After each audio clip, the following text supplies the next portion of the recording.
안녕하십니까? 세상을 환하게 비추는 남자 빗장TV의 미디어 해설사 김태홍입니다.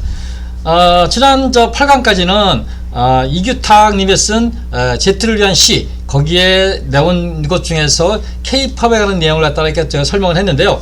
이번 9강에서는 한국문화, 대중문화 발달과 K-콘텐츠라는 책이 있어요. 또 그 책에 있는 K-팝에 관한 내용을 한번 해보도록 하겠습니다.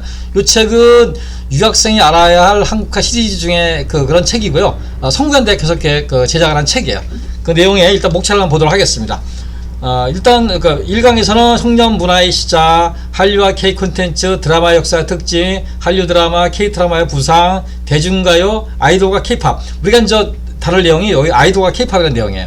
한국 영화의 과거와 현재, 한국 영화의 명작들, 그 다음에 경계를 넘은 한국 공연문화, 한국 현대문학의 발전과 세계화, 애니메이션, 게임, 예능, 웹툰, 만화, 뉴미디어, 이렇게 이제 쭉 있는데, 그 중에서 우리가 할 내용은 요 6강 아이돌과 K-팝 이런 얘기를 이렇게 해보도록 할 거예요.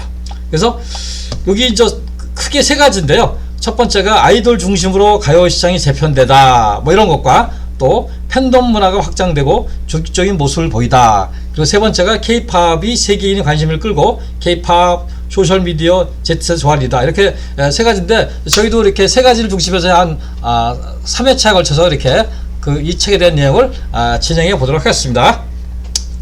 자, 첫 번째가 이제 아이돌 중심으로 가요 시장이 재편되다, 이런 내용인데 보도록 하겠습니다. K-팝은 한국적인 대중음악이라는 의미보다 해외에서 받아들이는 한국 특유의 음악이다. 요건 또 지난번에 한번 얘기했어요. 우리가 만든 게 아니다.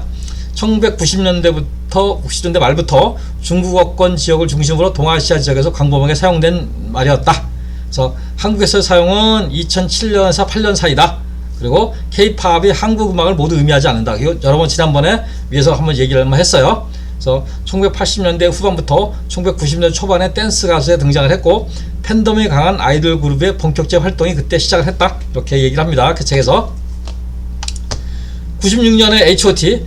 저도 몰랐는데 조세보다 하이파이브 오브 티네이저라는 뜻입니다. 멤버의 구성은 메인 보컬, 래퍼, 메인 댄서, 서브 보컬 등으로 업무 분담을 하고 리더, 막내, 비주얼 담당 이렇게 나눠졌다고 합니다. 90년대 후반 1세대 아이돌이 한국형 아이돌의 시초로 기획사의 전략으로 만들어졌고, 음악성보다는 퍼포먼스 중심으로 라이브에 좀 약했다. 그때 이제 1세대가 그랬다고 합니다. 그래서 2000년대 이후 대형 기획사 중심으로 토탈 매니지먼트를 통해 아이돌 시스템을 보완하기 시작했다. 2000년대 이후는 이제 본격적으로 이제 아이돌이 등장하기 시작했어요. 10대 초중반 연습생이 혹독하게 훈련을 시킨다. 그러니까 10대 중학생부터 들어가서 그때부터 연습을 시킵니다. 그래서 2000년 SM에서 2년 연습을 거쳐 13살의 보아, 2002년 JYP 연습생 출신 B의 등장이다. 이 보아는 이제 일본에서 등장하고 그랬죠. 2005년 SM의 동방신기는 아이돌계의 세대교체로 중국을 공략하려고 했으나 일본에서 인기를 얻었습니다. 그래서 중국 가기 전에 일본을 갔는데 일본에서 얻은 게 동방신기였다고 그럽니다.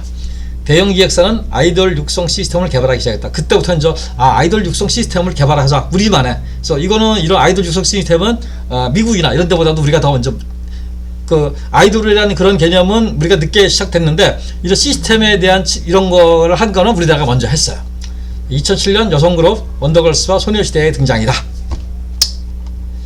2세대 아이돌 특징, 1세대는 이제 아까 그런 H.O.T라든가 이런 거 2세대 아이돌의 특징을 보면은 한 4가지 정도로 나눌 수 있어요. 리얼리티 쇼와 예능 프로그램을 접근하다. 그때까지만 해도 가요만 했는데 2세대부터는 리얼리티 쇼, 예능 프로그램에 아이돌이 이제 참여해서 노래 위에 이런 가지를 보여주자, 이런 걸 활용했고요. 두 번째는 1세대에 비해 멤버 수가 많은 다인수 그룹을 형성하는 대신 유니시한 형태로 상황에 따라 가변적으로 활동한다. 그러니까 9명이다 그러면 9명이 모든 프로에 나가는 게 아니라 어떤 때는 3명, 어떤 때는 2명 이렇게 나가서 예능에 나가서 하고, 어떤 때는 셋이 나가서 어떤 이 싱글 앨범을 만들기도 하고, 이런 것에 따라 이렇게 달라지는 것을 하기 시작했다. 세 번째, 해외 시장을 겨냥해 다국적 멤버로 그룹을 구성한다. 그래서 요즘에는 해외 시장을 겨냥해 가지고 동남아라든가 일본이라든가 대만, 중국, 태국 이런 사람들의 어떤 그쪽의 아이돌을 합사해서 그쪽 시장에서는 그 사람을 통해서 더 인기를 얻게, 그래서 이제 다국적 멤버를 구성을 한 게 특징이다.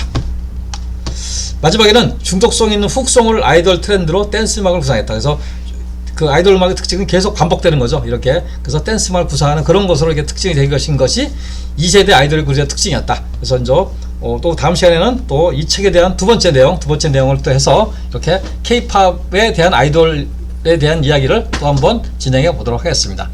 이상 세상을 환하게 비추는 남자 빗장TV의 조명감독 김태형이었습니다. 감사합니다.